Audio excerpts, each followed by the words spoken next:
Gorthuda. We are Alison and Merv Davey, ably assisted by the dancers Jowdy and Tegan, and we're here to talk to you this evening about Cornwall's distinctive form of step dance. In the Cornish language, the term for a step dancer is a lapior, and there's a lovely, if very poignant, reference to these dancers in the 18th century. It's a description of mining by William Price, and I will try and tell you the name of the book.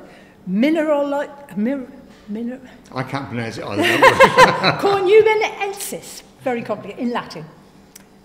The very first task which boys were given when they went to the mines, at about the age of 8 or 9 years old, was picking or washing ore. To help with the separation, the boys agitated the mixture with a heather broom, or, in the early days, with their bare feet, standing ankle deep in water all year round, using their feet.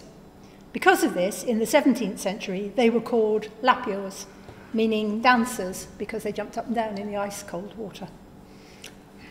All yours.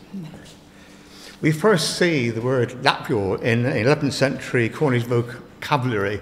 It was active vocabulary intended to teach Latin to people who spoke Cornish. So there's no English in it. It just goes straight from the Latin to the Cornish. And in the Latin, it's saltator and saltatrix, which means lapior and lapioras in Cornish, which we take to mean dancer. And there's a lovely old Italian dance called the saltarello, which obviously has the same kind of origin to it. Unfortunately, we don't see the word lapior in the Cornish language text. In the medieval mystery plays, there's lots of references to dancing and singing and so on, but we don't actually see lapior, so we don't really know the context of it, except that it existed, and obviously it was in dialect usage in the 18th century. In 1828, the Cornish antiquarian, Davis Gilbert, published a poem of place names from around here, actually, in an attempt to capture the sound of Cornish. What he did, he introduced this poem with a dialect phrase, a dialect story, and it went like this. As Lapior Tom from Belankman did high, he saw Shalala shackets passing by, with jallow clothing Lapior's limbs were graced. Shalala petticoat had round his waist. Tom did rejoice, and as he walked along, sweet as a J-pie, sung a Cornish song. And then he goes into this dialect one. Exactly. A J-pie doesn't swing sweetly, doesn't sing sweetly. There's a reference to geese dancing here. It's spelt guys, and I pronounce it geese or guys, but traditionally it should be geese dancing. It comes from the old Cornish word geese for a jest or a prank or something. And people disguise themselves by cross-dressing, wearing veils, outlandish costume. Jallow clothing is bright and colourful. Petticoats refer to cross-dressing. Geese dancers processed through villages or streets and stopped every so often to engage in a piece of folk action, a mummers play, a wassail, or a dance, including step dances. A shalal was an infernal noise made with pots and pans, and they used to travel around to people who perhaps hadn't misbehaved themselves, visiting the wrong ladies or whatever, and would stand outside making this racket and waking everybody up. So that was a shalal. And as we just said, J-pies don't sing sweetly, they screech. The Old Cornwall Society revived the Madron geese dances in the 1930s, and a report in the Cornishman in 1937 describes a Miss Phyllis Trevorrow who did the ancient broom dance, wore a costume which was nearly 150 years old. She learned the dance from her great-grandfather. And we'll have a little broom dance now, shall we?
step dancers took full advantage of the satisfying sound of hard shoes on mining and quarrying industries, particularly noticeable in areas that have granites or slate, that there are a lot more dancers there.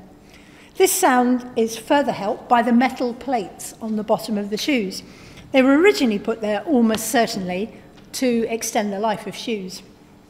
And they are called scoots, hence the reason that step dancing is frequently called scoot dancing, although you also hear them called toes and cues. So you end up with a distinctive style of Cornish dancing, which is called scoot dancing. Now that scoot dancing is a duet between a musician and a dancer, and we have an absolutely lovely piece of tape for you now to hear just what that means. We be here, we be there, we be working everywhere. We be working all the day, and singing come what may. We be here, we be there, we be working everywhere. We be Cornish tailors.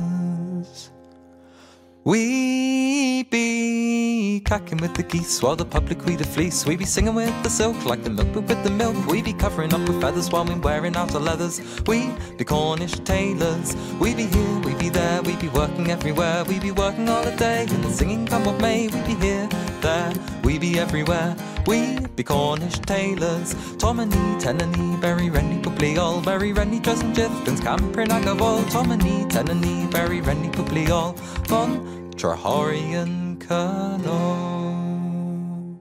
With grateful thanks to Richie and Jowdy, who performed that, and I don't know anyone else who could be that tight. The couple that you saw, who we didn't introduce, on the wall are Harry and Carrie. Not these ones, but the previous ones, who step danced in the streets around St Austell and St Blaise. We think he was almost certainly disabled because you never see him without a walking stick. And she step danced and carried little lavender bags to give to the ladies who gave her money, and she's my hero.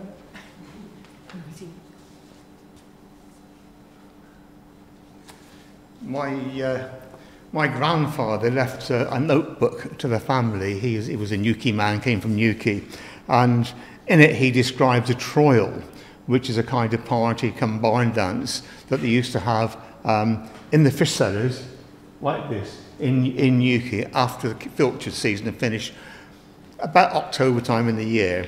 And in his notebook he leaves a little story about what he experienced as a youngster, what he remembers. It was a jolly evening arranged by the master sailor of each company. I remember one that I was taken to when I was 5 years of age. That would have been about 1885. It was held in the long room of Unity Cellars, these cellars. Mother and Ed played concertinas, and a man from Truro played fiddle. You need to know that my great-grandmother was a barmaid, right? So concertinas, this is what she did, party time. Mother and Ed played concertina, and a man from Truro played fiddle. There was dancing and general merriment. They were roasting herring on a gridiron, and they had competitions to see who could eat the most. That mind boggles. The mind really does boggle, doesn't it? Grandfather goes on. It was very amusing for me as a boy of 5, watching them dancing the lancers and many old dances, including the latterpooch, with nonsense words. Latterpooch, in an old shoe. I can dance latterpooch better than you. Latterpooch, in an old hat. I can dance latterpooch better than that. Fun was, said grandfather, when they all fell over trying to dance it. He was still able to do this dance in his 50s, and we were able to capture it on a mobile phone at Hotel Bristol a couple of years ago. I'll show you. These are 2 girls, much more athletic than I am. I could never do it.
Scoot dancing also featured at weddings, as Mr. Bottrell was writing. He wrote as the Old Celt in a newspaper in 1830. Presently, the fiddle struck up with a jig. "Let's have a double shuffle, Uncle William," said the young people. Up he jumped, as lively as a kid, though he was nearly 80, and footed it out to the delight of all. Young Jan followed, making the fire fly from the heels of his boots like flashes of lightning, and all the company were quickly whirling in reels without much order. It's worth saying that you often come across that description of flashing sparks, especially, as I was saying before, in areas where there's slate, because the irons on the bottom of old working boots were much more sharp, if you like, and as they hit the floor, they shot the sparks everywhere, and we have several records of people watching sparks fly. Dance competitions were popular, especially over public holidays and feast days, regattas, Royal Cornwall Gazette on Whit Monday in 1808. On a stage erected in Eluggan, 6 persons danced for a prize to the no little amusement of 2,900 spectators who came to bet and watch. Now, I don't think that was the first time they'd thought about that, do you? 2,900 spectators in Eluggan. You do well to get that audience there now.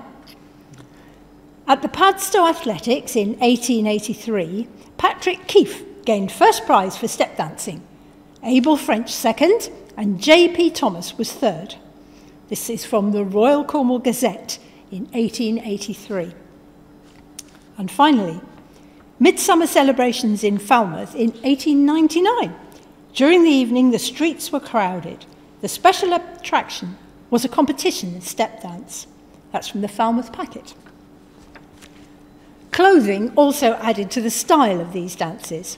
The hat that we saw in Lattapooch, where you dance around a hat and a shoe. Or in Cock and Breeches, which is a harvest dance, there's a special length of fabric let into the skirt of the girl who dances, so that as she turns, she can make that wing as she spins. Very impressive. We learnt this dance from a Mrs. Roos of Treesmill, somewhere near Tywardreath. I remember Jane doing this dance, even on my birthday. How much Jane's skirt swung, made of linsey, it's linsey woolsey, and dravet in the summer, with an extra wing to make it swing. It swung like a seagull's wing. Isn't that lovely? One of the things we're often asked about Cornish folk dancing is where did it go in the 1920s, what happens? And it's quite an interesting story, actually. In the 1920s, one lady, Mary Trefusis, who you will see here, promoted folk dancing in Cornwall. She organised festivals and also organised teaching in schools.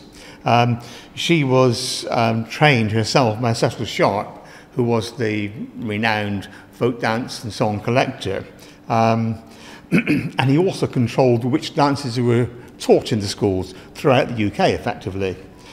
Sharp visited Cornwall in 1913 and 14 and was hosted by a group of individuals who later became active members of the Old Cornwall movement. The same people who revived the Madram Guys dance. It's difficult to see how we didn't connect up with some of these dances we've seen. One can only assume that these dances didn't fit in with his idea of what folk dance was. One of his ideas was that step dancing was too influenced by musical tradition to be a real folk tradition. But as we've seen here, our step dancing goes back quite a long way before the musicals. To some extent, I think our friend Cecil Sharp was a fairly sort of prim person, and I think the, how can I describe it, fairly robust antics of the geese dancers and whatnot probably wasn't quite his scene. Either way, it resulted in the fact that Cornish step dancing traditions and the traditions associated with the guys dancing were not taught in Cornish schools, and they kind of disappeared from public view, except for some references in the newspapers. And but they still carried on, especially in North Cornwall, in some of the villages. Gwen Masters, who comes from Blissland, was a historian. And she once told us that between the wars, they used to do their step dancing at home for private parties, but went to the village hall to do proper dancing, waltzes, whatever. But that she had learnt to do her step dancing at home in the dairy. As I said, it was the old Cornwall Society who actually captured many of these dance traditions. And there's some lovely references in the journal around the 1920s, 1930s. One here from Arthur Pascoe, St. Neot. But the best time of all was when Mr. Trevanion took down his old fiddle from the shelf, and away we all scampered in a three-handed reel, singing as well as dancing to music, though the words were foolish. Foolish words often come up when it comes to dancing and scoot dancing because they were mouth music, if you like, nonsense words, just to play the tune through. And in this case, it was, some say the devil's dead and buried in Foy Harbour. Some say he's alive again and apprenticed to a barber. When Tom's father died, Tom and I, we took a ride down by the riverside and back again for dinner. Three-handed reel. In the North Hill Old Cornwall Society recorder's notes in 1931, they were describing a barn dance. And you can imagine it somewhere like this, but also having cattle down below, you know. There'd be dancing of all sorts going on. Heard told about one girl who was dancing on a rotten part of the barn floor, and it gave way. Vroom. One leg went through, and she found herself standing on the back of a cow, or standing underneath it. And you can just imagine that happening, can't you? Stamping around and going through the floorboards. I mustn't forget to mention the dance over the broomstick. When you hear the heavy boots beating a tattoo on the stone floor. As the dance proceeds, musicians play faster and faster. It's a marvel how these men, some big and well-built, can jump, some nimbly, as they do for this dance. The party goes on to well after midnight. Even without a floor. Actually, we did that once. We went through a floor, didn't we? We went through the floor of the Sainers pub in Perranporth. They had to have it reinforced. They used to hold Cornish dances there regularly, and one night, I can't remember what we were dancing, but we both went through. Reports of step dancing in Boscastle continue in the papers during the early part of the 20th century. And Richard Dimbleby, no, not the Dimblebys you hear now, Richard, the father, Dimbleby, recorded the musicians with the sound of the dancers' feet in 1943 for the BBC. Charlie Bate, the renowned Padstow accordionist, also knew a version of the tune and remembered the dance performed by one Joe Apps. Old Joe Apps used to come around with a banjo, and you'd carry around the little 2-foot square dancing board, put the board down, and he'd do a little step dance. And the little tune that he used to step dance to, lots of titles for this tune. Chubb's Hornpipe, but up Boscastle they call it the Boscastle Breakdown. But down Patsel they call it the devil digging pennies in the middle of the night with origin. Oh, big rolls.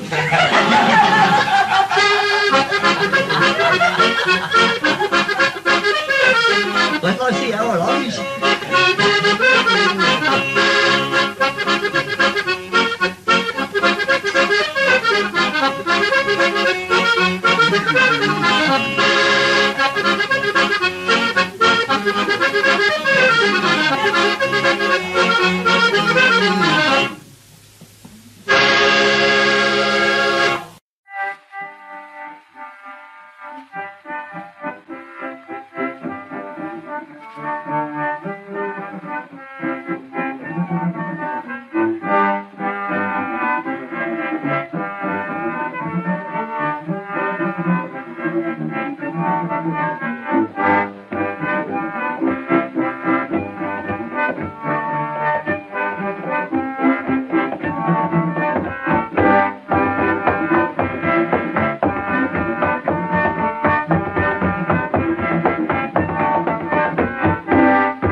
It's likely that Charlie Jones, who you just saw in the picture, was one of the dancers heard on the BBC recording. We were privileged to meet him in 1980, by which time he was quite elderly, but still keen to show us Boscastle Breakdown and talk about the step dancing in Boscastle. We have some videos of the step dancing in Boscastle. We're live. Oh, you're going to have some live ones of the step dancing in Boscastle. We were involved with a dance group called Cam Canuick, who were one of the very early revivals this time round, I suppose you could say. At the time, we were fortunate in having a gentleman called Arthur Biddick to coach us to do the scoot dancing. He was an accordionist, and he'd played for and taught step dance in Boscastle area, and could remember Richard Dimbleby's visit, interestingly enough. This provided a wonderful continuity right the way through Cornish scoot dancing tradition in the villages and farms of North Cornwall, and modern step dance displays. It was an interesting fact. People, particularly accordionists, often say that we dance way too fast. Not true. We could never persuade Arthur that we were going fast enough. He would stand on the side yelling at you, nowhere near fast enough, nowhere near. So I think we've got 10 or so dancers now that we've collected. Oh, you want me to go on from there? We have about 10 of the traditional step dances, as Merv says, such as 3-hand reel, 4-hand reel, the harvest dance that we saw, cock in breeches, Boscastle Breakdown, a broom dance, and not to be confused with a broomstick dance, which has somebody on each end of the broom, so that I think that's harder actually. Since then, dances have been written using the traditional steps to provide the 21st century scoot dancer with an amazing range of steps to choose from. Cornish scoot dancing regularly features in main stage displays at events such as now here's another mouthful, Festival Interceltique in Lorient in Brittany, which has audiences of thousands, said to be the largest Celtic festival in Europe. And we'll leave you with a nice And video. we will leave you with the Cornish